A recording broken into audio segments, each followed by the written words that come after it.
mengatakan aku ingin cerai, aku mau pisah. Tapi kalau dia bisa menceraikan suaminya, apakah dia akan mengatakan aku mau pisah? Enggak. Aku pisah engkau. Aku ceraikan. Bang, aku sudah ceraikan engkau. 1000 kali. Sana sudah keluar. Bukan 3 kali, 1000 kali. Selamat datang di channel Kalam Syiar FM. Kemudian para tabi'in dan tabi'ut tabi'in sampai akhirnya Islam sampai ke Indonesia. Mereka ingin menebarkan kasih sayang. Maka kalau kita membaca Al-Quran, Allah mengatakan Syahrul Ramadhan alladhi unzila fihi al-Quran hudan linnas. Bulan Ramadan, kejadian itu seakan-akan belum lama jemaah. Karena subhanallah setiap tahun kita menghadiri bulan Ramadan. Bulan Ramadan itu bulan diturunkannya Al-Quran. Buat apa Al-Quran diturunkan sebenarnya? Hudan linnas. Petunjuk untuk umat manusia. Bukan hanya untuk yang beriman. Oleh karena itu Nabi SAW ketika mendakwain Abu Jahal, ketika mendakwain Umayyah bin Khalaf, ketika mendakwain pemuka-pemuka kafir Quraisy, apa yang beliau bacakan? Al-Quran dibacakan kepada mereka. Maka tidak sedikit dari orang-orang yang mendengarkan Al-Quran kemudian masuk Islam. Dan itu menyebabkan orang-orang musyrikin ketakutan. Setiap ada orang dari luar Mekah masuk ke kota Mekah, diwanti-wanti, hati-hati. Ada satu orang di kota Mekah ini penyihir, namanya Muhammad sallallahu alaihi wasallam. Mereka juga mengatakan kepada orang-orang, la tasma'u lihadzal Qur'an walghaw fihi la'allakum taghlibun. Kalian jangan dengarkan Quran kalian.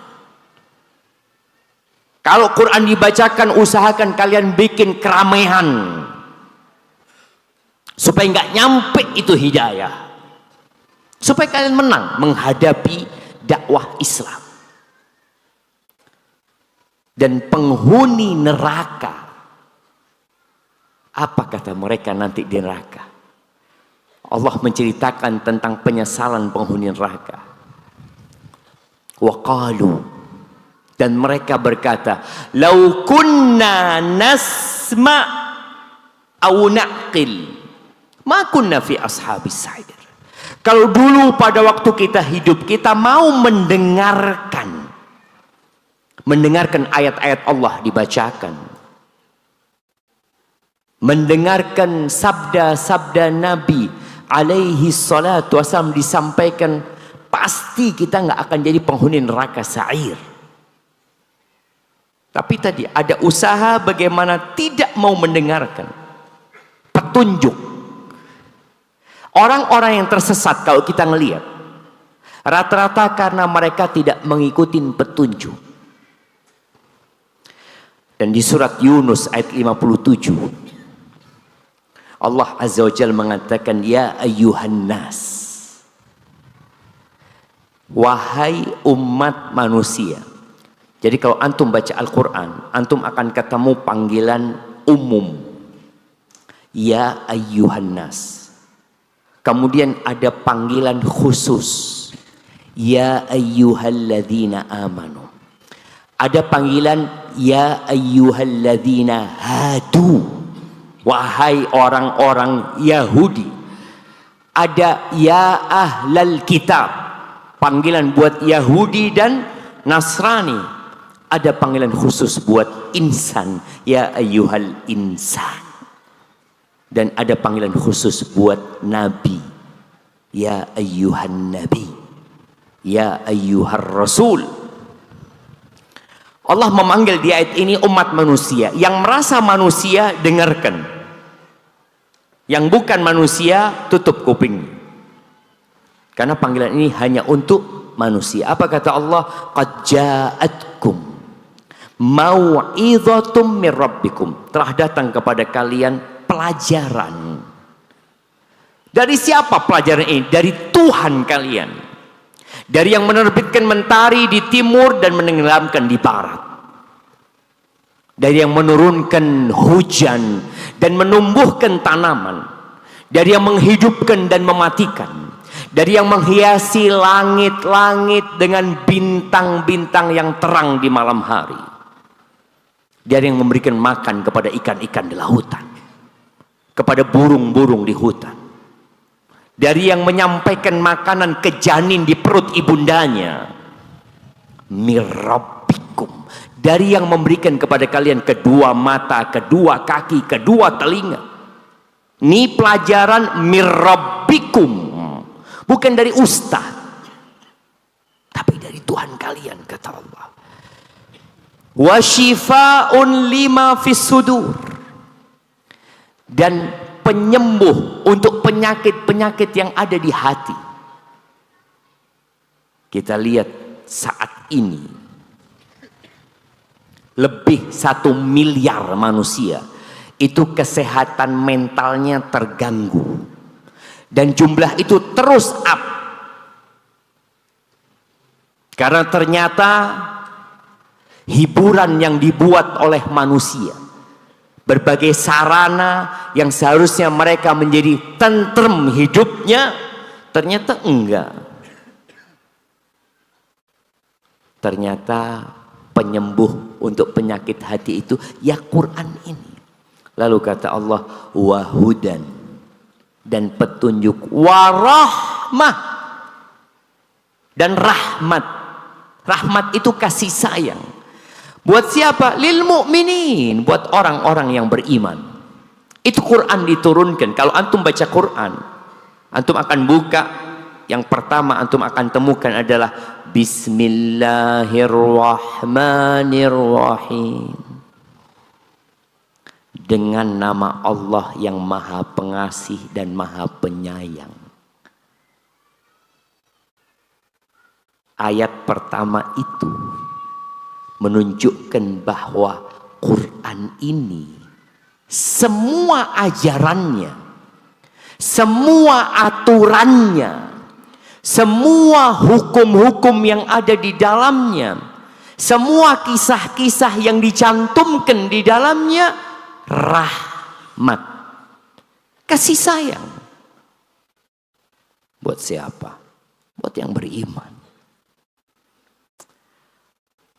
Itu Quran yang merupakan sumber ajaran Islam. Bagaimana Nabi Muhammad SAW?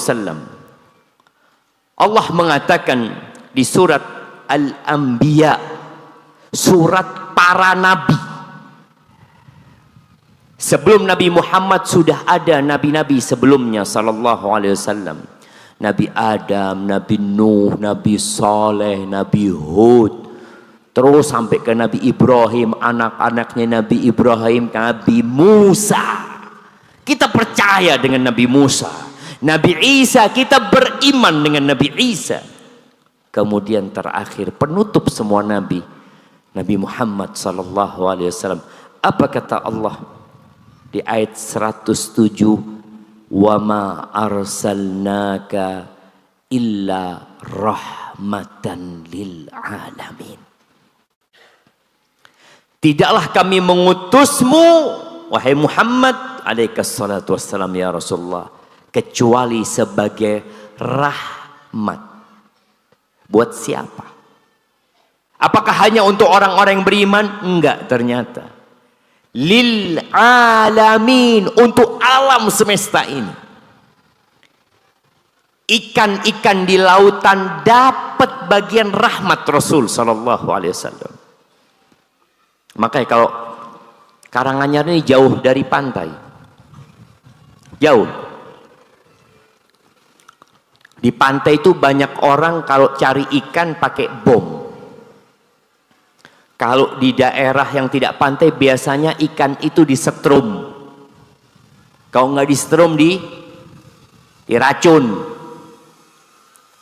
Kalau engkau beriman jangan lakukan itu. Apa dosanya ikan-ikan yang kecil itu ketika engkau racun, dia mati. Padahal dia seharusnya melanjutkan kehidupan ini agar anak cucu kita bisa merasakan itu ikan. Berapa banyak ikan-ikan yang sudah tidak ditemukan lagi sekarang? Gara-gara apa? Gara-gara manusianya. Jadi Nabi diutus rahmatan lil alamin, kasih sayang untuk alam semesta ini. Dan beliau pernah mengatakan, innama ana rahmatul muhda, aku nih rahmat yang dihadiahkan kepada kalian. Dan kita akan lihat sebentar lagi bagaimana kasih sayang agama Islam, dan bagaimana antum sebagai muslim, sebagaimana tema kita yang kita lihat, sayangilah saudaramu, negerimu, bangsamu, dan agamamu. Semuanya seharusnya mendapatkan kasih sayang kita. Karena setiap muslim itu mengatakan asyhadu an la ilaha illallah wa asyhadu anna muhammadar rasulullah. Semua ngaku pengikut Nabi Muhammad SAW. Dan setiap sholat antum mengatakan assalamu alaika ayyuhan nabi wa rahmatullahi wa barakatuh. Antum mengatakan itu aja. Dan Nabi pernah menyampaikan kepada para sahabatnya, irhamu man fil ard yarhamkum man fis sama. Kasihi yang di bumi, yang di langit akan mengasihi kalian. Ar-rahimun yarhamuhumur rahman. Orang-orang yang pengasih, maka dia akan dikasihi oleh Allah yang maha pengasih. Dalam kondisi perang, kita mungkin dengar ya, bahwasanya sepanjang sejarah ada peperangan-peperangan yang harus dihadapin oleh umat Islam.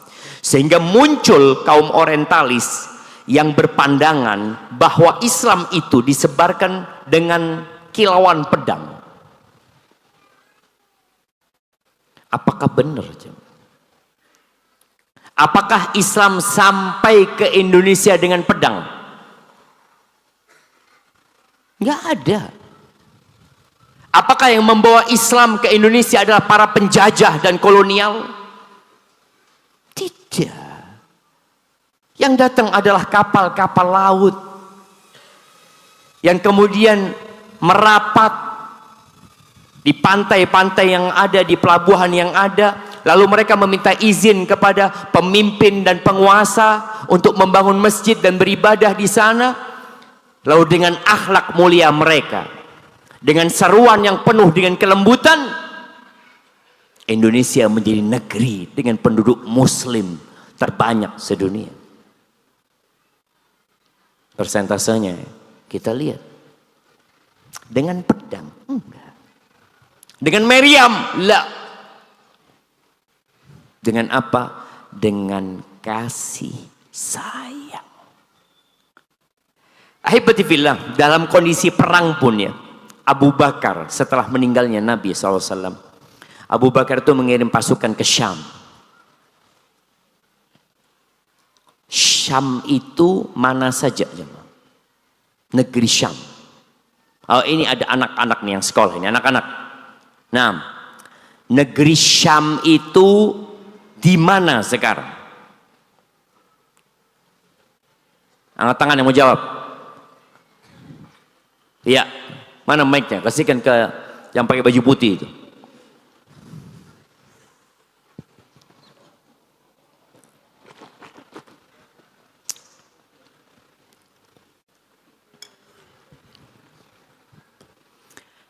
Assalamualaikum warahmatullahi wabarakatuh. Waalaikumsalam warahmatullahi wabarakatuh. Sebutkan namanya, dari mana? Nama saya Ibrahim Abdullah Al-Fatih. Saya berasal dari Ponorogo. Ponorogo. Masya Allah. Siap, tafadhol. Syam sekarang berada di Iran, Suriah, dan Irak.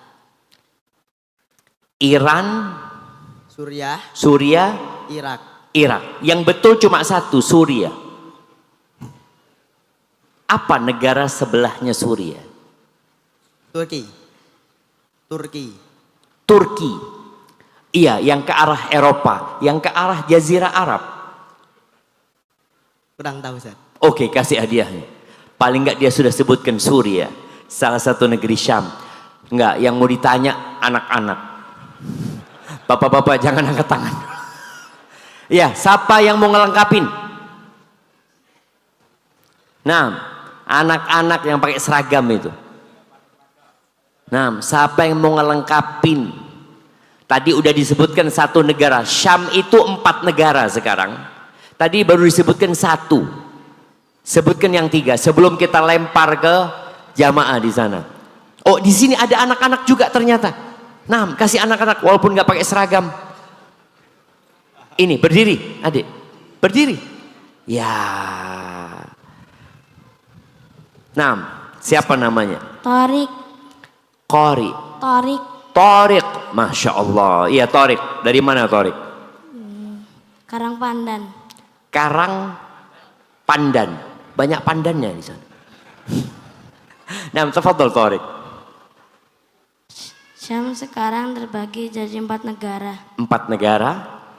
Palestina, Palestina, Suriah, Suria, Jordania, Jordania, Lebanon. Lubnan, Libanon. Kasih hadiahnya, Masya Allah. Jazakallah khair, Tarik. Nah, iya, jadi ingat 4 negara dicatat. Jadi kalau baca dalam sejarah nanti banyak hadis-hadis yang menyebutkan alaikum bisyam. Syam itu adalah tempat dihimpunnya manusia. Di Syam itulah akan berkumpul pasukan-pasukan kaum muslimin. Nabi Isa turunnya di Syam. Maka Syam itu adalah 4 negara tadi sekarang. Dan pembagian dia menjadi 4 negara adalah karena perang dunia. Padahal mereka dulu ya sama-sama negeri Syam. Sekarang jadi Jordania. Yang kalau bahasa Arabnya Jordan itu Al-Urdun ya. Kemudian ada Lubnan, Libanon. Kemudian ada Suria. Dan yang paling mulia negeri di Syam itu adalah Palestina. Semoga Allah membebaskan Palestina dari tangan-tangan Zionis dan Israel itu jemaah. Baik, ketika zamannya Abu Bakar, pasukan umat Islam sudah dikirim ke Syam.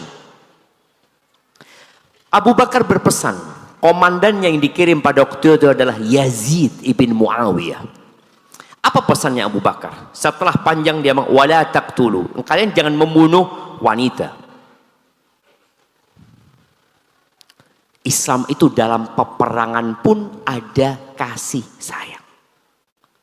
Wanita jangan dibunuh. Wala walidan, anak-anak jangan dibunuh. Antum bisa melihat pada saat manusia perang di masa sekarang ini. Satu kampung dibunuh sama mereka. Nggak ngurus ada bayi, ada perempuan. Dalam Islam, perempuan jangan dibunuh. Anak-anak jangan dibunuh. Wala syaikhan, orang tua jangan dibunuh yang sudah tua renta. Wala tukharribu imranan au umranan, jangan merusak bangunan. Perang itu bukan untuk menghancurkan. Sepanjang sejarah perang umat Islam itu untuk membawa rahmat ini kepada mereka. Maka pesannya jangan merusak bangunan. Wala taqta'u syajaratan illa linaf'in, jangan memotong pohon kecuali untuk manfaat.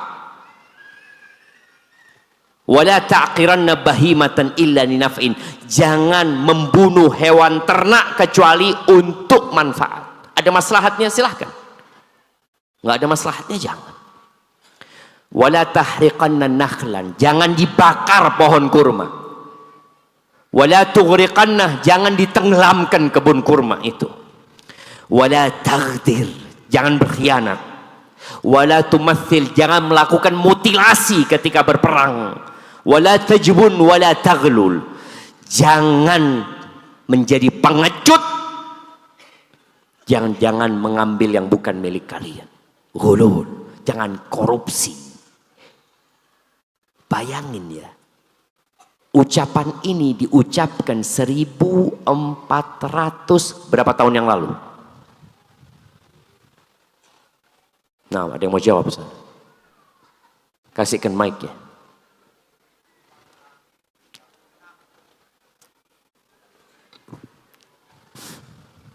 Iya, berdiri Bapak supaya lebih terlihat oleh kita. Assalamualaikum warahmatullahi wabarakatuh. Waalaikumsalam warahmatullahi wabarakatuh. Kurang lebih 1436 tahun yang lalu.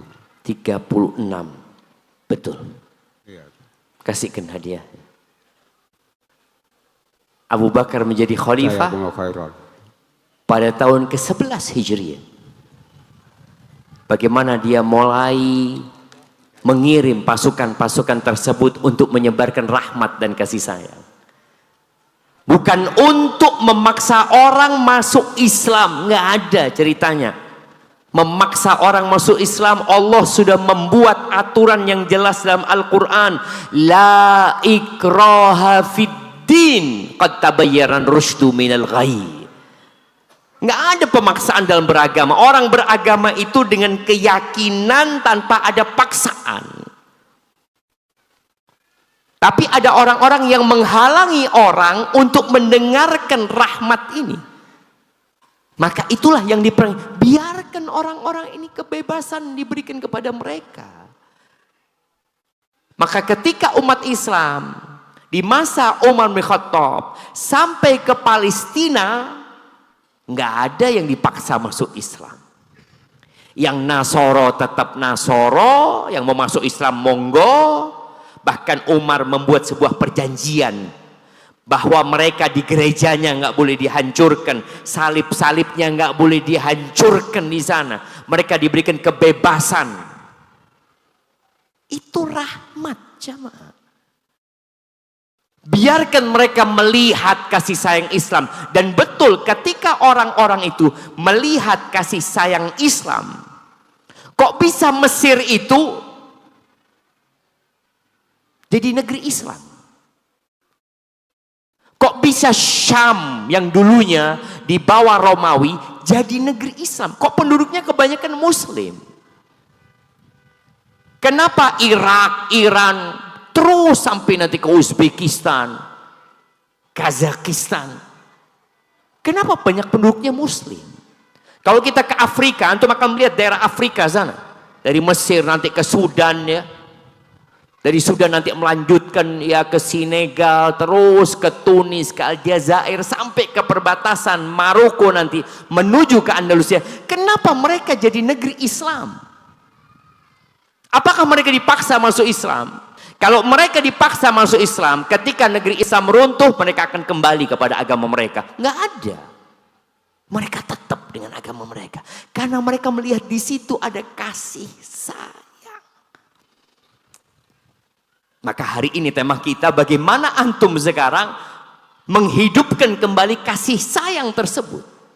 Yang pertama kepada saudara. Kalau bicara saudara sesama muslim dulu kita bicara. Allah mengatakan innamal mu'minuna ikhwah. Orang-orang beriman itu saudara. Kemudian di surat Al-Hujurat juga bagaimana Allah memanggil orang-orang beriman agar menjaga persaudaraan itu dengan tidak saling memaki, tidak saling mencela. Bahkan Allah mengatakan wala talmizu anfusakum.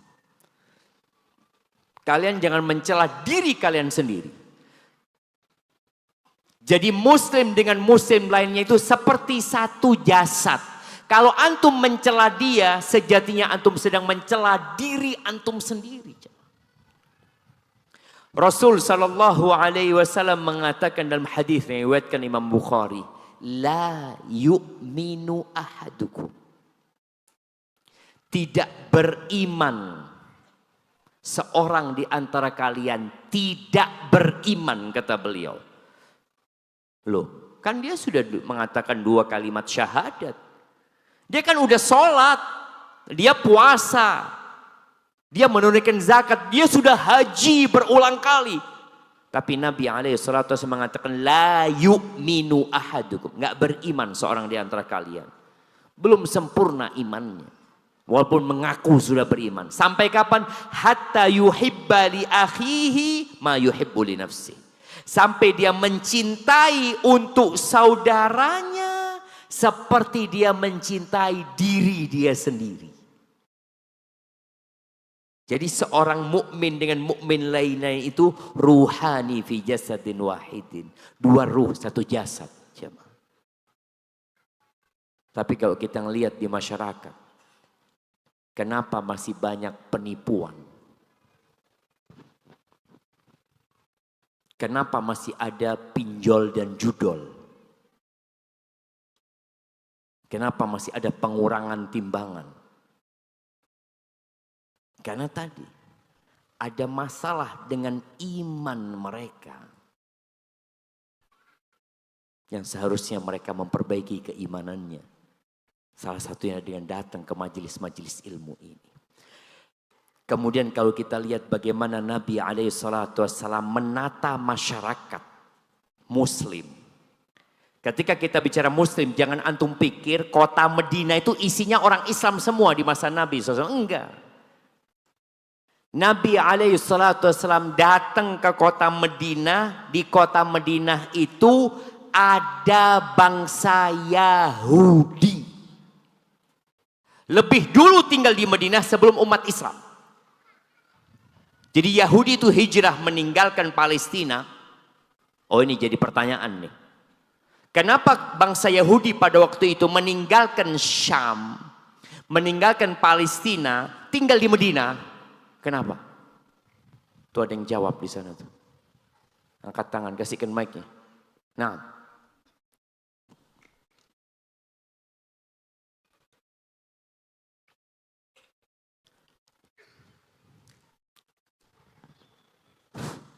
Assalamualaikum warahmatullahi wabarakatuh. Waalaikumsalam warahmatullahi wabarakatuh.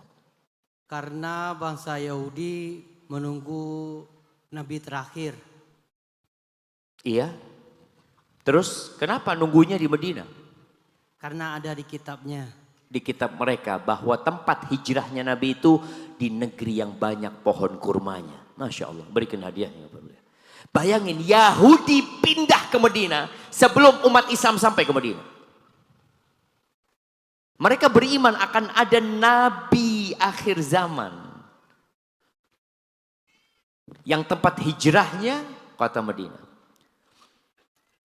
Dan ketika Nabi datang, apakah mereka beriman? Tidak. Karena iri dan dengki.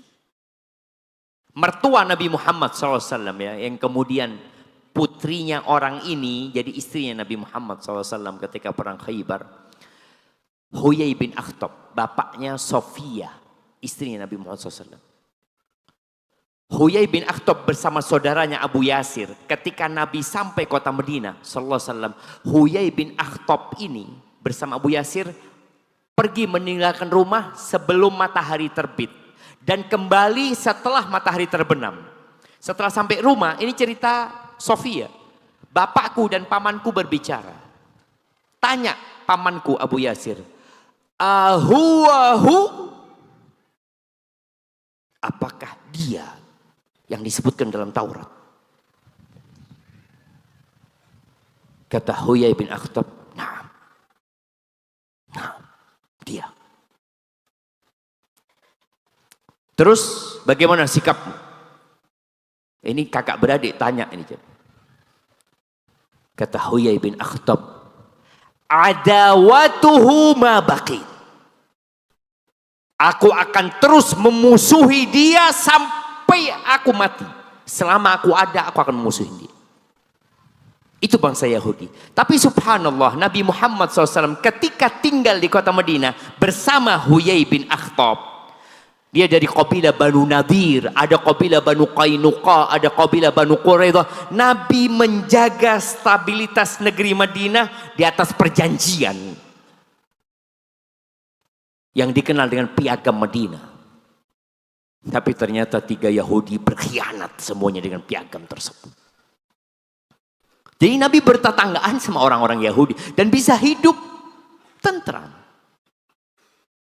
Tapi mereka tidak menyukai ketentraman. Mereka selalu mengobarkan api peperangan sampai hari ini. Sampai hari ini. Tapi kembali kepada bagaimana Nabi SAW menata masyarakat Medina. Beliau mengatakan ya kepada mereka, la tahasadu. Kalian jangan saling hasud ya. Hasud itu terjadi biasanya dalam urusan dunia. Dan biasanya kalau profesinya sama. Sama-sama pedagang bakso. Sama-sama guru. Ada yang pindah ke atas ini.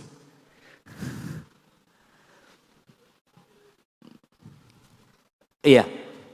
Sama-sama dokter. Pernah ngelihat dokter hasut sama polisi? Nggak ada.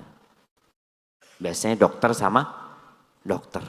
Polisi sama polisi. Ustadz sama ustadz. Wajar. Maka Nabi SAW mengatakan la tahasadu. Kemudian beliau mengatakan wala tanajashu. Tanajashu itu oke. Siapa yang mau menjelaskan? Jual beli najash. Yang berdagang nih, tidak boleh dia berdagang kecuali dia belajar. Jangan sampai ternyata dia berdagang selama ini haram hasilnya. Jual beli najash. Jamaah. Oke, di sini ada yang mau jawab. Kasih mic-nya.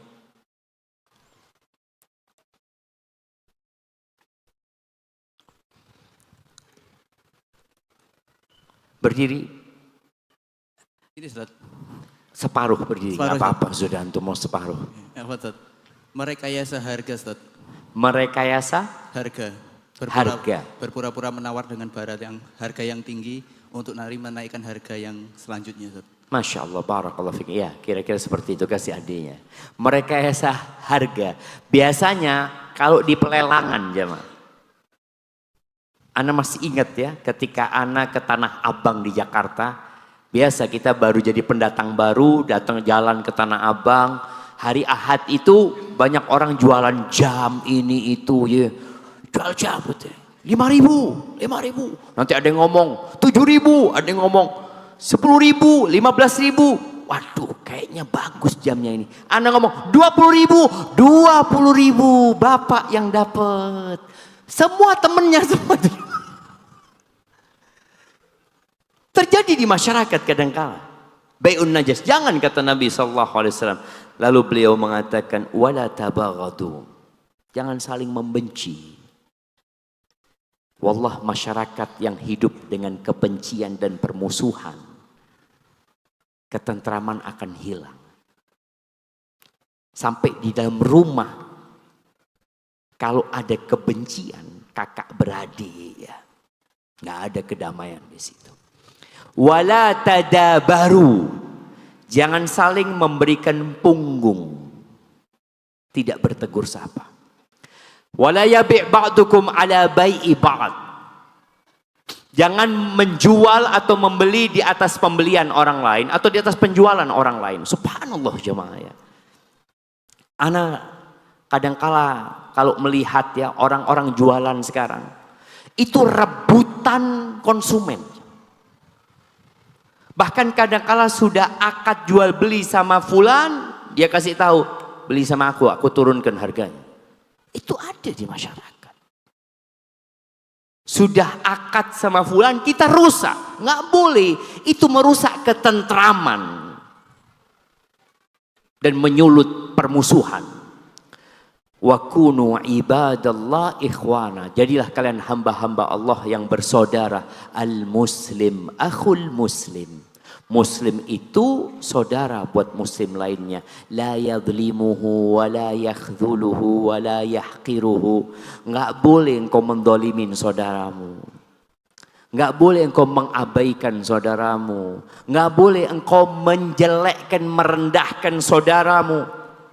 Lalu beliau menunjukkan kepada dadanya, at-taqwa hahuna. Beliau nunjuk 3 kali, takwa itu di sini. Di sini tempat ketakwaan itu. Cukup ya, sebagai dosa ketika engkau merendahkan saudaramu sesama muslim. Laisa minna, kata Nabi SAW, bukan dari golongan kami. Siapa yang bukan dari golongan Nabi Muhammad SAW? Man lam yarham saghirana, yang tidak mengasihi yang kecil. Dalam Islam ada senioritas, ada. Yang senior harus menyayangi yang junior. Walam yuwaqqir kabirana, yang junior nggak boleh kurang ajar sama yang senior. Hormatin yang lebih tua. Itu dalam agama kita, jamaah. Tapi kebanyakan kita sudah melupakan itu. Ada banyak kalau bicara hak-hak saudara kita sesama muslim. Bagaimana kalau ternyata dia non muslim, tetangga kita? Antum tahu Islam ya. Jangan sampai orang itu nggak mau masuk Islam gara-gara antum. Amr bin As, ketika di rumahnya dia lagi potong kambing. Anak buahnya lagi ngulitin. Banyak murid-muridnya dia. Lalu dia berkata kepada anak buahnya ini, "Idza faragta fabda bijarinal yahudi." Kalau engkau selesai potong kambing itu, sudah dikulitin, sudah dipotong-potong, yang pertama engkau kasih bagian tetangga kita yang Yahudi. Bukan yang muslim. Yang Yahudi dulu kasih. Itu murid-muridnya heran. Ya Aba Abdurrahman, al-Yahudi. Antum kalau sudah kebayang Yahudi ya. Ini juga murid-murid kata, Yahudi, engkau mau kasih Yahudi. Kata Abdullah bin Amr bin As, sami'tu Rasulullah sallallahu alaihi wasallam yaqul, aku mendengar Rasulullah sallallahu alaihi wasallam bersabda, ma zala Jibril yusini bil jar hatta dhanantu annahu sayuwarrithu. Jibril itu nggak berhenti-berhenti ngasih wasiat kepada aku agar berbuat baik kepada tetangga, sampai aku mengira tetangga itu akan dapat warisan. Kalau bicara tetangga, nggak semua tetangganya muslim. Ini dalam urusan sosial. Dalam urusan agama, lakum dinukum waliyadin. Nggak ikut-ikut kita. Engkau mau punya perayaan, punya apa, itu agamamu silahkan. Tapi untuk urusan sosial, engkau tetanggaku, engkau satu nusa, satu bangsa, ya aku berbuat baik. Tapi kalau sudah urusan keyakinan, ingat lakum dinukum waliyadin. Tapi kalau bicara bagaimana kita menyayangi bangsa kita, negeri kita ini, dengan tidak membuat kerusakan di dalamnya. Antum kalau sayang sama Indonesia, jangan berbuat dosa.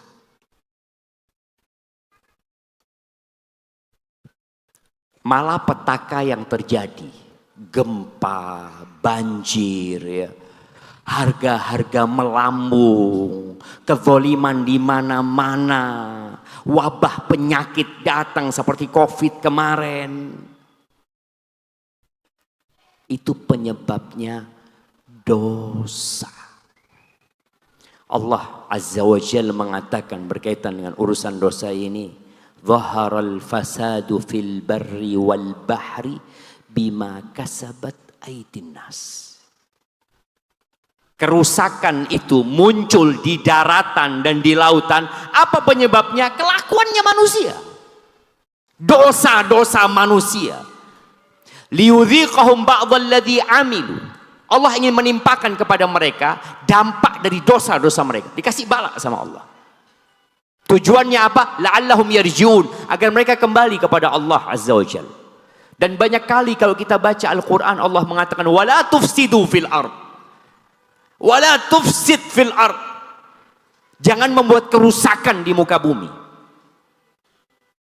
Dan kerusakan yang paling berbahaya adalah dosa dan kemaksiatan. Kalau judol dibiarkan, pinjol juga terus, perzinaan kita melihat sekarang merajalela. Bahkan disebutkan bahwasanya Indonesia ini darurat seks bebas. Nabi SAW pernah bersabda, mengatakan kepada para sahabatnya, ana lihat waktu ana tinggal 13 menit. Rasulullah SAW mengatakan, hati-hati dengan perkara yang kalau kalian melakukannya maka akan ada bala buat kalian. Di antara yang beliau sebutkan, tidaklah perzinaan, kekejian merajalela, melainkan Allah akan turunkan kepada mereka wabah penyakit yang belum ada di umat-umat sebelumnya. Seperti itu jemaah. Ketika seorang mengurangi timbangan, mengurangi takaran, Allah akan kasih bala dengan melambungnya harga. Paceklik ditambah kezoliman penguasa. Cuma kita kadang-kadang nggak sadar, kenapa kok negeri kita kayak gini? Engkau sayang nggak sama negerimu sih? Ya sayanglah, tinggalkan dosa.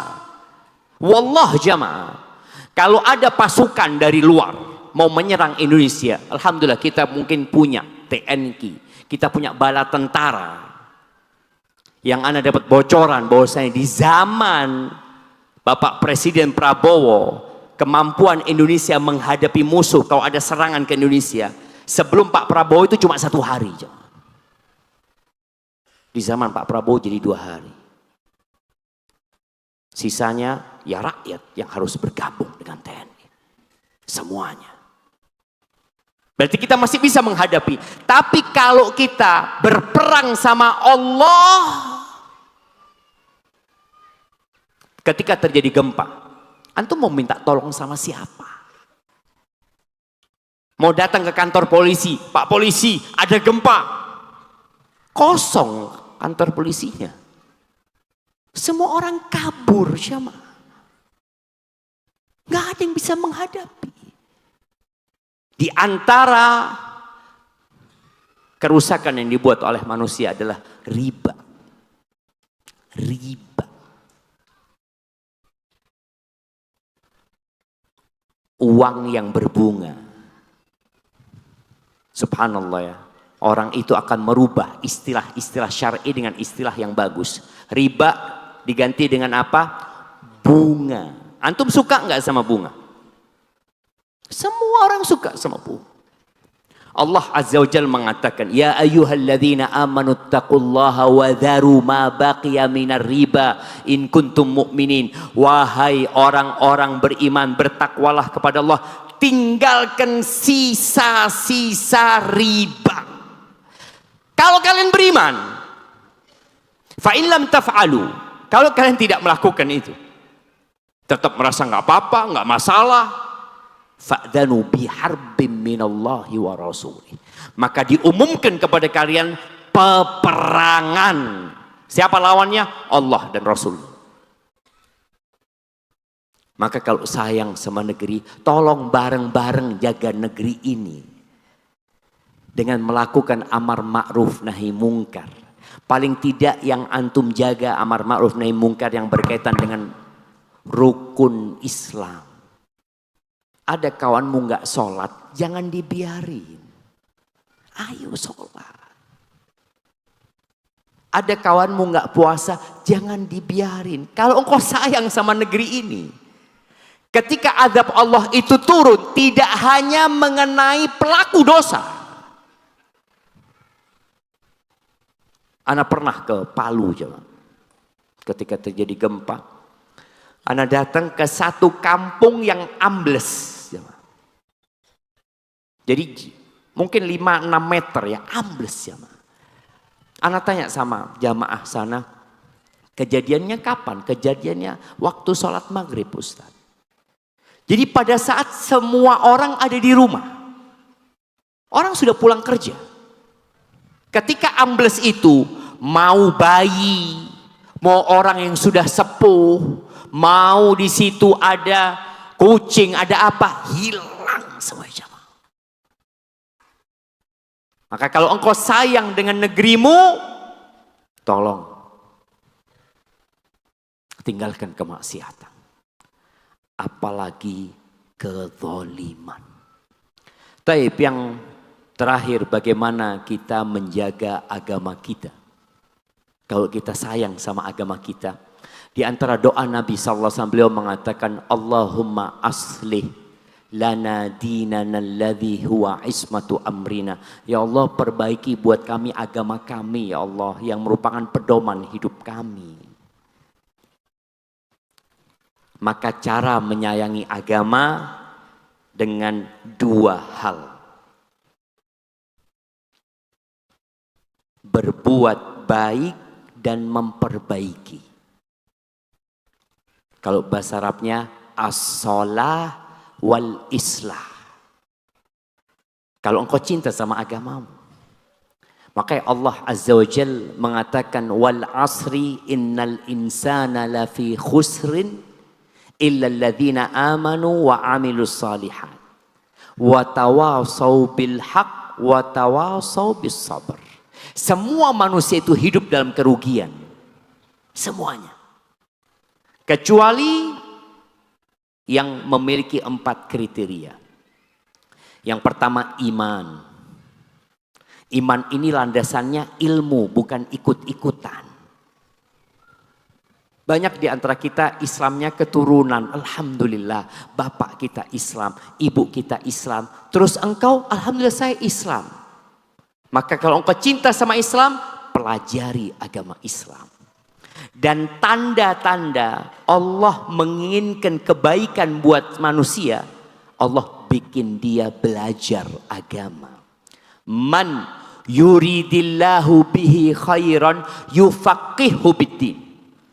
Yufaqihu fiddin. Barang siapa yang Allah ingin kebaikan buat dia, maka Allah akan bikin orang itu bertafakuh, mempelajari agama, mendalami agama. Oh, berarti emangnya orang lain nggak bisa jadi baik? Semua ahlul khair, semua orang-orang baik, mau dia penguasa, kalau dia tidak dekat dengan agama nggak jadi baik. Mau dia orang kaya, kalau ingin dia jadi kebaikan, maka dia harus dekat dengan agama ini. Nabi SAW mengatakan talabul ilmi faridatun ala kulli muslim. Menuntut ilmu itu kewajiban buat setiap muslim. Bukan hanya santri yang wajib belajar agama. Oh, ini mau jadi ustadz, ya belajar agama. Saya enggak, saya mau jadi umpamanya pilot. Saya mau jadi bisnismen. Terus engkau enggak wajib belajar agama. Wajib engkau belajar agama. Jadi kalau bicara ilmu, ayat yang pertama turun itu Iqra. Baca. Maka kalau engkau cinta sama agamamu, pelajari agamamu. Untuk menjadi orang baik. Setelah belajar, ngerti, wa amilus solihat. Amalkan. Karena ilmu itu nggak ada gunanya kalau nggak diamalkan. Mau hafal Quran, kalau nggak diamalkan neraka tempatnya. Wal Quranu hujjatun laka au alaik. Quran itu menjadi hujjah, argumentasi yang membelamu atau menggugatmu pada hari kiamat. Maka ingat, yang membunuh Ali bin Abi Thalib itu penghafal Al-Quran. Siapa yang tahu namanya? Siapa pembunuh Ali bin Abi Thalib? Oh, ada yang di situ angkat tangan. Nah, kasihkan mic-nya. Ya, angkat tangan supaya ketahuan gitu. Masya Allah. Iya, berdiri antum. Enggak ini tadi, cuma betul yang ini. Iya. Berdiri antum. Loh, yang iya, enggak. Kasihkan mic-nya. Nah.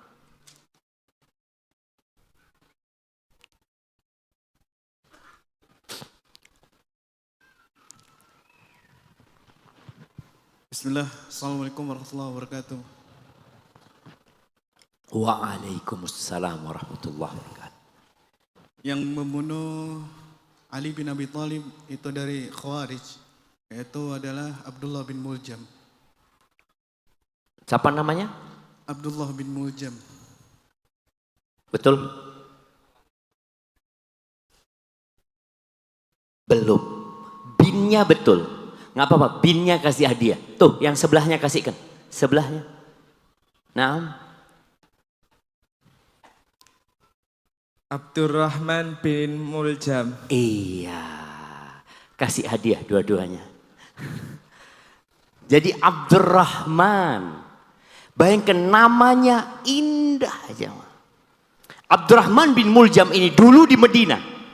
Di masa pemerintahan Umar bin Khattab radhiyallahu ta'ala. Kemudian dikirim ke Mesir. Dikatakan dekatkan rumahnya Abdurrahman dari masjid. Karena dia pengajar Al-Quran. Tapi bayangin ya. Ketika belajar Al-Quran. Kemudian tidak memahaminya dengan pemahaman yang benar. Yang terjadi dia membunuh Ali bin Abi Thalib. Dianggap Ali kafir sama dia. Maka hati-hati. Pelajari Al-Quran. Pelajari agama, fahami dengan benar dari sumbernya. Sesuai dengan pemahaman siapa? Pemahamannya Abu Bakar. Pemahamannya Umar. Pemahamannya Uthman, Ali, para sahabat radhiyallahu ta'ala anhum. Pemahamannya para tabi'in. Pemahamannya tabi'ut tabi'in. Pemahamannya Al-Imam Abu Hanifah. Pemahamannya Imam Malik, Imam Syafi'i. Imam Ahmad bin Hanbal dan ulama-ulama Islam. Fahami seperti mereka memahami. Amalkan. Sudah cukup? Nggak cukup. Watawasau bil haq. Setiap muslim itu punya kewajiban memperbaiki orang lain. Bukan hanya ustadz. Kalau ceramah ustadz. Tapi kalau menyampaikan ya siapa saja. Antum punya pembantu di rumah nggak sholat.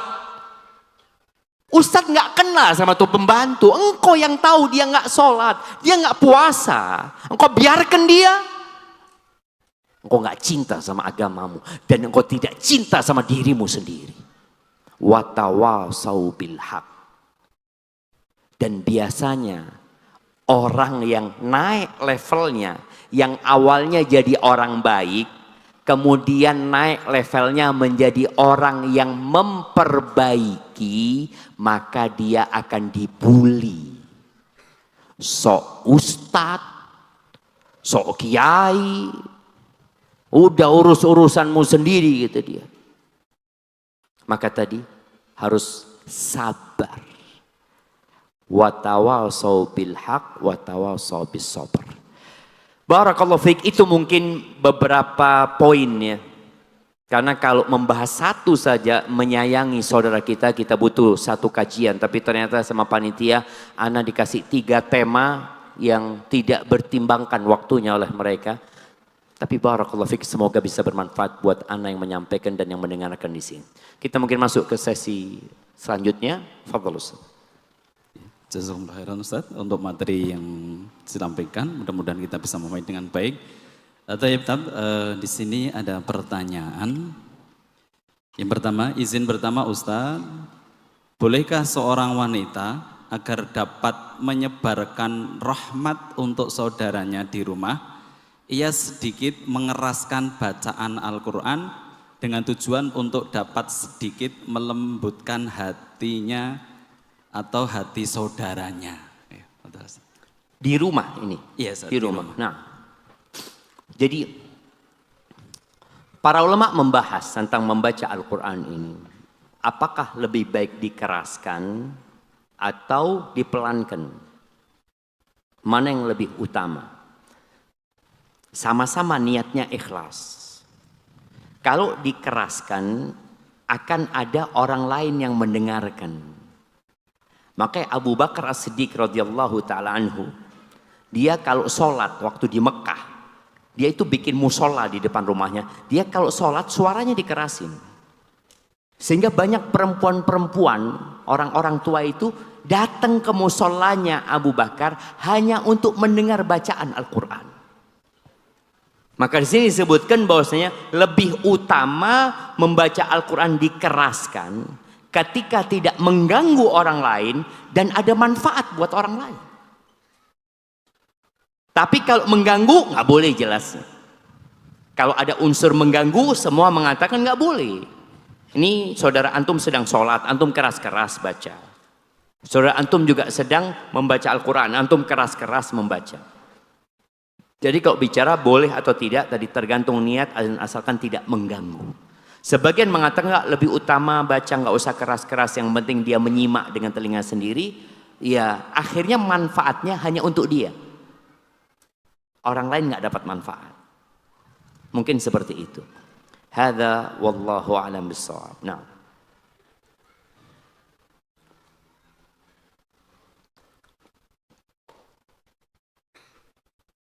Karanganyar ini memang panas. Atau hari ini saja panas? Hari ini Ustaz. Tapi sebelum Anda lanjutkan pertanyaan jamaah, Anda kepingin tanya. Tadi kita sudah bicara tentang kasih sayang. Antum sudah kenal nggak dengan yang di kanan dan di kiri antum? Kayaknya enggak. Coba sekarang antum kenalan kanan, kiri, depan, belakang. Yang paling banyak kenalannya kita kasih hadiah bentar lagi. Nah, ayo jangan dilanjutkan antum sampai mereka kenalan. Loh ayo kenalan. Disuruh kenalan tetap lihat ustadznya. Lihat kanan kiri salaman. Assalamualaikum. Nah ibu-ibu juga. Ibu-ibu juga. Nah.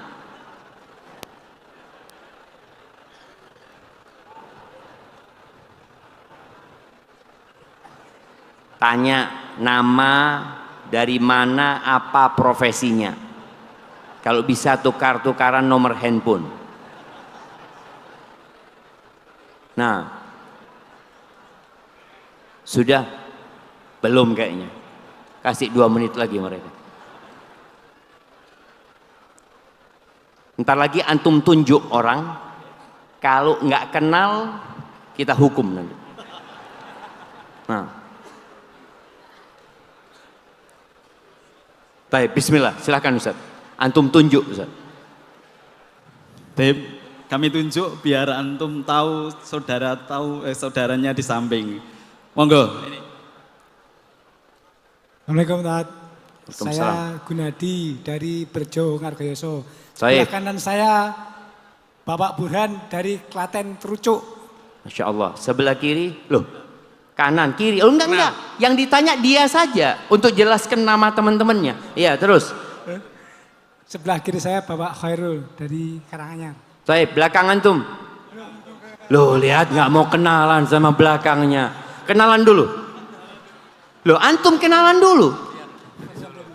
Saya Gunadi dari Berjo. Alfian dari Solo, Surakarta. Oh Masya Allah, kasih hadiahnya. Nah, ada berapa hadiahnya? Tinggal 1. Oh tinggal 1. Masya Allah. Masya Allah. Barakallahu fikum. Nah, monggo dilanjutkan.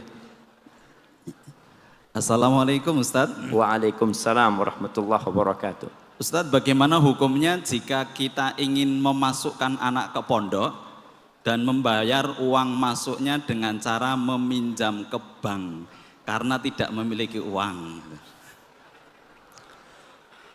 Iya. Jadi jamaah rahimakumullah ya, kita tahu ya perjuangan orang tua. Maka nasihat anak yang masih punya orang tua, tolong berbakti sama orang tuanya. Usahakan antum itu mengingat kebaikan-kebaikan orang tua dan mendoakan mereka. Coba lihat nih. Kepingin anaknya masuk pondok, nggak punya uang. Akhirnya dia berpikir untuk pinjam ke bank walaupun dilaknat sama Allah. Demi anak-anak. Maka tolong jangan sampai cinta kita kepada anak-anak membuat kita dilaknat oleh Sang Pencipta. Kalau bicara antum nggak punya uang, nggak harus antum memasukkan anak ke pondok. Tapi antum harus memberikan pendidikan kepada anak antum. Kapan sih adanya pondok? Baru-baru saja. Di zaman dulu orang ngajinya di mana? Ya di masjid. Di zaman dulu nggak ada SD. Kita ingat ketika penjajahan Belanda. SD itu hanya sedikit, hanya orang-orang kaya yang bisa sekolah di SD itu. Tapi apakah kemudian anak-anak tidak mendapatkan pendidikan? Dapat di rumah. Makanya sekolah pertama anak-anak kita adalah emaknya. Al-ummu madrasatun. Idza a'dattaha a'datta sya'ban thayyibal a'raqi. Ibu itu sekolahan, bukan guru ya. Ibu itu bukan guru. Tapi ibu itu sekolahan dengan semua perangkatnya. Itu ibu. Kalau engkau persiapkan ibu itu, engkau tidak salah pilih istri, engkau telah mempersiapkan generasi masa depan yang hebat. Jadi kalau engkau cinta sama negerimu juga, maka jangan salah memilih istri. Dan istri juga salah memilih suami. Baik, tadi solusinya kalau memang nggak bisa memasukkan ke pesantren, jangan memaksakan diri. Dan alhamdulillah pesantren itu banyak. Orang tuh kadang-kadang mengatakan pesantren mahal-mahal. Ustaz, enggak, ada pesantren yang gratis. Ada pesantren yang murah. Iya Ustaz, tapi fasilitasnya kurang baik. Loh, ini enggak punya fulus minta fasilitas yang bagus gitu loh. Martabak itu ada yang spesial, ada yang istimewa, ada yang biasa-biasa aja. Antum fulusnya cukup untuk beli yang biasa-biasa, jangan maksakan diri. Tapi kalau antum punya uang silahkan, nggak ada masalah. Karena yang antum keluarkan akan Allah kasih ganti yang lebih baik. Jadi jangan pinjam sama riba. Apalagi sekarang itu pinjam duit dengan adanya pinjol ini sangat mudah sekali. La jamaah. Yang namanya riba itu di zaman Belanda disebut apa? Rentenir. Dan diterjemahkan dalam bahasa Indonesia itu apa? Lintah darat. Jadi memang yang darat-darat ini bahaya aja. Lintah darat, buaya darat. Itu memang bahaya. Nah, hati-hati. Hati-hati antum. Jangan sampai berhubungan dengan yang namanya riba. Ada pemikiran orang mengatakan, nggak mungkin kita bisa punya rumah kecuali pakai riba. Nggak bisa kita punya mobil, punya motor kecuali riba. Kata siapa? Mbah-mbah kita punya rumah, punya tanah tanpa riba. Terus antum berpikir, nggak bisa punya rumah kecuali pakai riba. Ini bentuk lemahnya iman kepada rizki Allah yang maha luas. Hadza wallahu a'lam bissawab. Na'am. Sebelum ini pertanyaan, kami umumkan ada anak kecil yang ditinggal orang tuanya 3 tahun, anak laki-laki bajunya coklat. Sekarang bersama akhwat di pintu utara. Ya. Tunggu, ditinggal sama orang tuanya, apa ninggal orang tuanya? Berpisah dengan orang Oh tuanya. iya, jangan ngomong ditinggal sama orang tuanya. Orang tuanya lagi nulis, nyatet, anaknya yang kabur itu kayak. Iya, Ustaz, insyaallah. Jazakumullah. Ini Ustaz, pertanyaan selanjutnya. Ya, kalau anak itu mungkin kebingungan, bawa ke sini. Biar kelihatan sama orang tuanya. Kan ada kamera kan kelihatan anaknya siapa itu. Mohon panitia untuk membawa anaknya ke atas panggung. Selanjutnya Ustadz, pertanyaan, semoga Ustadz beserta keluarga dan semua yang hadir di sini dirahmati Allah Azza wa Jalla. Amin. Amin. Afan Ustadz, izin bertanya, bagaimana menurut Ustadz jika ada akhwat yang disukai oleh lelaki nonis? Bahkan lelaki tersebut mau masuk Islam jika akhwat tersebut bersedia menikah dengannya. Namun si akhwat ini bingung Ustadz, dan khawatir karena niat awal lelaki tersebut masuk Islam hanya karena ingin menikahinya dan takut ketika cintanya lelaki tersebut habis maka kembali lagi ke setelah awal yaitu nonis. Mohon nasihatnya Ustadz. Barakallahu fiik. Wa fikum mubarak. Subhanallah jamaah. Nabi alaihi salatu wassalam, beliau pernah bersabda, ini buat para wanita ya, jangan sampai salah milih suami. Dan pertanyaan ini menarik sekali, menunjukkan perempuan ini lebih berat dengan agamanya daripada urusan lelaki itu mungkin tampan, mungkin kaya. Nabi alaihi salatu wassalam mengatakan, idza ja'akum man tardawna dinahu wa khuluquhu fa'ankihu. Apabila datang kepada kalian seorang laki-laki yang kalian ridho dengan agama dan akhlaknya, maka nikahkan dia. Sekarang ini laki-laki tidak diridhoin agamanya karena dia nonis. Apa yang harus dilakukan? Sampaikan kepada dia, kalau engkau memang ingin sama aku, silahkan engkau pelajari Islam, engkau kaji Islam. Kalau engkau memang benar-benar yakin dengan Islam, silahkan kau masuk Islam, kemudian kau lamar aku. Jadi bukan masuk Islamnya saat mau nikah. Karena tidak sedikit ya kejadian-kejadian di luar sana, nonis ini menikah dengan muslimah, dia masuk Islam, kemudian dicatat pernikahannya di KUA, setelah itu nggak pernah sholat dan tetap ke gereja. Hanya untuk mendapatkan legalitas di KUA. Maka hati-hati. Sampaikan kalau engkau memang mau sama aku, silahkan pelajari Islam. Pelajari. Supaya dia tahu, Islam itu 2 kalimat syahadat, ada sholat, ada puasa, ada zakat, ada haji. Itu rukunnya. Kalau engkau siap, silahkan. Jangan berpikir Islam itu yang penting 2 kalimat syahadat, kemudian saya nikah, selesai sudah. Enggak. Memang 2 kalimat syahadat itu pintu gerbang untuk masuk ke Islam. Orang kalau sudah mengatakan 2 kalimat syahadat, maka dianggap muslim. Tapi dia punya kewajiban. Ada orang yang Islam dengan lisannya, hatinya enggak. Siapa mereka? Orang-orang munafik. Di depan Nabi SAW mengatakan, nashhadu innaka la rasulullah wallahu ya'lamu innaka la rasuluh wallahu yashhadu innal munafiqina lakadzibun. Bohong mereka. Bohong. Maka untuk menghindari kebohongan itu, minta dia mempelajari Islam. Dan sampaikan kepada dia, nggak harus engkau nikah sama aku. Tapi engkau yang penting selamat dari api neraka. Jadi mungkin sampaikan itu kepada laki-laki itu dan semoga Allah memberikan hidayah kepadanya. Hadza wallahu a'lam bissawab.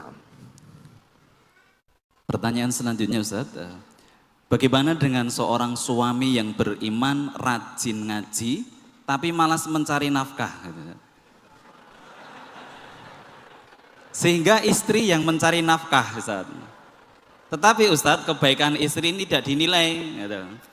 Justru malah disalah-salahin karena istri bekerja atas kemauan sendiri. Ustadz. Loh. Mohon jawabannya Ustadz. Ya. Wallah jamaah, hidup ini isinya masalah. Nah, bagaimana ketika seorang istri dapat suami tadi? Suaminya baik, tapi tidak bertanggung jawab. Jadi sebenarnya suaminya kurang baik. Tapi sang istri melihat kepada kelebihan suaminya. Alhamdulillah saya punya suami. Dia sholat, ya, dia ngaji, dia taat. Hanya saja dia malas mencari nafkah. Maka perlu ngobrol sama suami. Jadi istri itu kalau ngobrol sama suami, tolong jangan menggurui. Kenapa? Karena dia sedang berbicara dengan pemimpin. Anak buah itu kalau ngomong sama pemimpin, jangan pernah bahasanya memerintah. Tapi bahasanya itu bertanya. Bagaimana kalau seperti ini? Bahasanya itu memohon. Tanya, kenapa bang? Abang kok nggak mau kerja? Tanya juga, aku boleh nggak kerja? Kalau tadi dikatakan karena keinginan sendiri, karena kadangkala kita ini dengar informasi dari satu pihak. Dari pihak lainnya nggak dengar. Karena ada seorang suami, Ustadz, ana tidak bekerja Ustadz, memang Ustadz, tapi ana dapat warisan. Iya ada jamaah. Dia memberi nafkah, tapi dari warisan. Warisan itu haknya dia apa bukan? Ya haknya dia, nggak ada masalah sebenarnya. Artinya jangan dipermasalahkan. Tapi kalau tadi ternyata dia malas untuk memberi nafkah, bekerja dan tidak memberikan nafkah, maka sang istri punya hak sebenarnya untuk tidak melayani suaminya. Ini para suami yang kasih tahu ya. Jadi seorang suami yang tidak memberikan nafkah, sandang, pangan, papan, kebutuhan istrinya, maka sang istri punya pilihan. Pilihan pertama, dia tetap melayani suaminya. Tapi dia anggap nafkah yang dia keluarkan itu utangnya suami. Itu pilihan pertama. Pilihan kedua, dia anggap sodakoh kepada suami. Pilihan ketiga, dia tidak melayani suaminya. Jadi kalau antum tidak memberikan nafkah kepada istri antum punya hak untuk tidak melayani antum. Karena itu perempuan, ketika antum mengatakan qabiltu nikahaha wa tazwijaha bil mahril madhkur, ada tanggung jawab. Antum boleh bersenang-senang sama dia, tapi harus ada yang antum berikan kepada dia, anaknya orang ini. Dan yang keempat, perempuan itu boleh ke pengadilan untuk membatalkan pernikahan. Jadi para suami jangan sampai engkau berpikir kalau engkau makan dari suami, engkau makan dari istrimu, engkau masih harus dilayani sama istrimu. Enggak. Maka buat sang istri, ya tadi, kalau engkau memang mau menganggap itu sodakoh buat suami, alhamdulillah jadi pahala sodakoh buat engkau. Ya mungkin suaminya didoakan, diajak ya sharing, datang kajian, mungkin suruh tanya. Karena termasuk dosa besar ketika seorang tidak memberikan nafkah kepada orang-orang yang menjadi tanggung jawabnya. Kafa bil mar'i ithman ayyudayya man yaqut. Cukup dosa. Nggak main-main ketika engkau menelantarkan orang-orang yang menjadi tanggung jawabmu ya. Karena ada di beberapa daerah tradisi dan budaya yang bekerja itu istri. Istrinya jadi kuli bangunan, suaminya ngapain? Sabung ayam. Betul ada jamaah. Dan itu budaya dan tradisi yang tidak selayaknya dilestarikan. Jadi kalau kita bicara kearifan lokal, ada kearifan lokal yang layak untuk dilestarikan, ada yang harus diperbaiki. Karena mengandung unsur kedoliman kepada perempuan. Gimana sih? Ini perempuan istrimu suruh kerja kuli bangunan. Dan ketika dia dapat gaji-gaji yang disetorkan kepada suaminya. Ada unsur perbudakan terselubung di sini nantinya. Barakallahu fiik. Nah. Baik Ustaz, pertanyaan selanjutnya. Assalamualaikum Ustaz. Waalaikumsalam. Fas'alu ahlad dzikri in kuntum la ta'lamun Ustaz. Berdalil Ustaz. Mohon jawabannya Ustaz, bagaimana adab kita terhadap saudara yang pindah agama dari Islam ke Kristen? Saya punya saudara perempuan dari pindah agama, dia pindah agama karena suaminya Ustaz. Jazakumullah khairan Ustaz.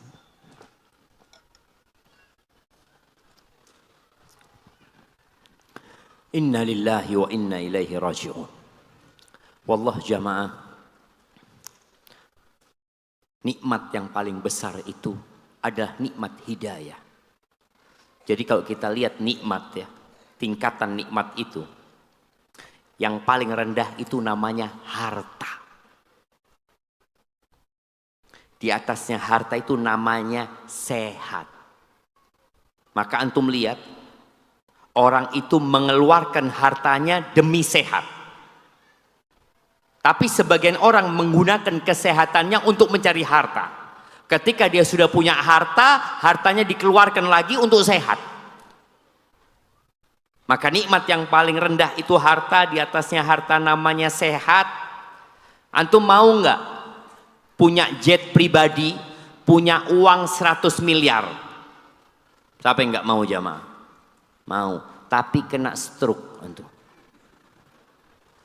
Milih mana antum? Kuli bangunan sehat, nggak punya apa-apa? Apa punya jet pribadi sama uang 100 miliar tapi kena stroke? Milih mana? Milih punya jet pribadi 100 miliar sehat. Kita manusia itu jemaah, kita lihat ya, hidup ini ujian, bukan tempat bersenang-senang. Nikmat yang ketiga itu nikmat aman. Kalau tadi dikatakan bagaimana slogannya Karanganyar ini tentrem, itu nikmat yang agung. Lebih nikmat daripada harta dan kesehatan. Apa gunanya harta dan kesehatan kalau terjadi perang di Karanganyar ini? Antum lihat saudara-saudara kita yang ada di Gaza. Apa gunanya rumah mereka? Apa gunanya kesehatan mereka kalau bom tidak bisa turun pada saat-saat yang tidak tentu? Nggak ada keamanan. Dan nikmat yang paling akhir, yang paling tinggi adalah nikmat iman. Maka kalau tadi bagaimana sikap kita kepada saudara yang meninggalkan imannya karena suami? Nasihat ana jangan ditinggalkan. Biasanya mereka masih cinta, masih sayang-sayangan ya, masih berpikir hidup itu dengan cinta saja cukup, nggak cukup. Dan nanti di rumah tangga mesti ada masalah. Maka bagaimana ketika dia punya masalah, antum bisa tarik dia kepada agama Islam ini.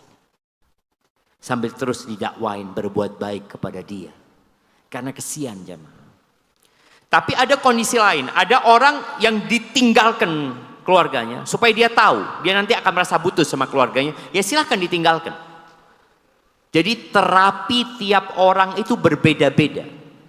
Ada yang terapinya dengan pendekatan, ada terapinya dengan menjauhkan diri dari dia. Maka coba diperhatikan mana kira-kira yang lebih tepat buat saudara-saudari anti itu. Dan terus didoakan semoga Allah berikan hidayah kepadanya. Hada wallahu a'lam bissawab. Satu lagi Ustaz. Assalamualaikum Ustaz. Waalaikumsalam warahmatullahi wabarakatuh. Apa ada kewajiban sebagai anak perempuan memberi uang kepada orang tuanya? Dan bagaimana kalau ayahnya tidak bertanggung jawab kepada keluarganya? Bagaimana mengingatkan ayah tentang sholat dan bagaimana mengingatkan dia sebagai kepala rumah tangga? Jazakumullah khairan Ustaz. Naam jamaah rahimakumullah ya. Ini ada berapa pertanyaan tadi Ustaz? 4 pertanyaan kayaknya. Pertanyaan terakhir cuma 4 pertanyaannya. Ya, yang pertama, apakah ada kewajiban anak perempuan itu untuk memberikan nafkah kepada orang tuanya? Kalau anak perempuan ini punya harta, kita tahu anak perempuan itu ketika menikah dia ikut suaminya.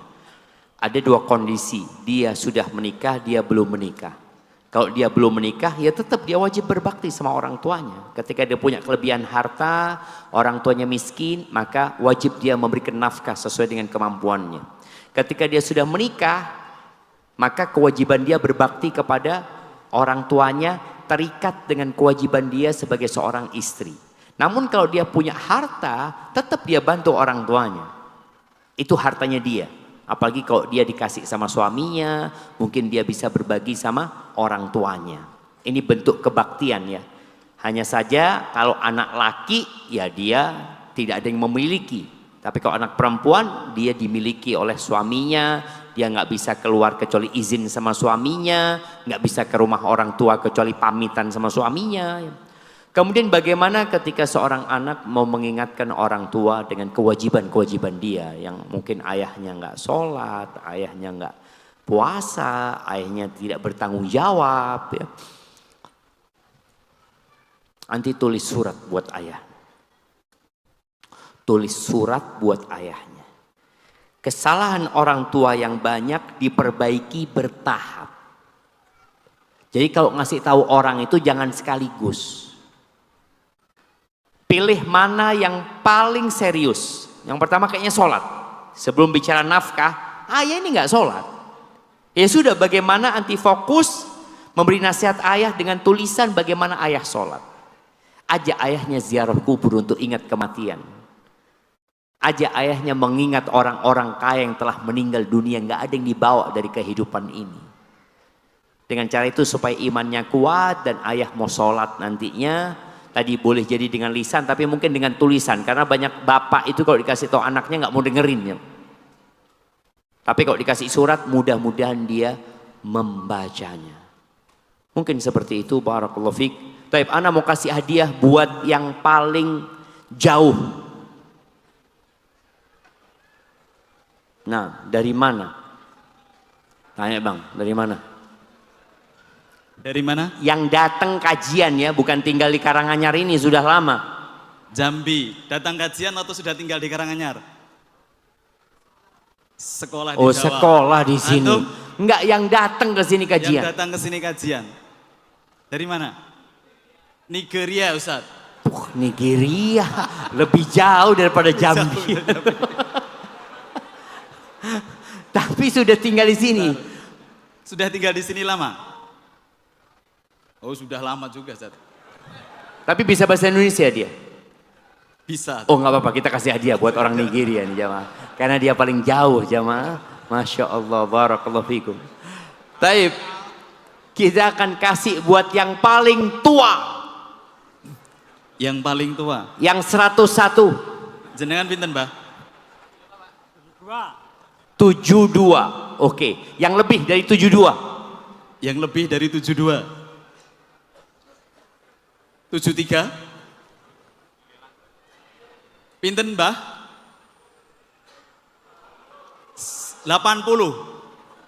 80, Ustaz. Oh, Masya Allah, ada yang lebih tua ternyata. Kita berikan kepada yang 80 tahun. Masya Allah. Masya Allah. Jazirah Arab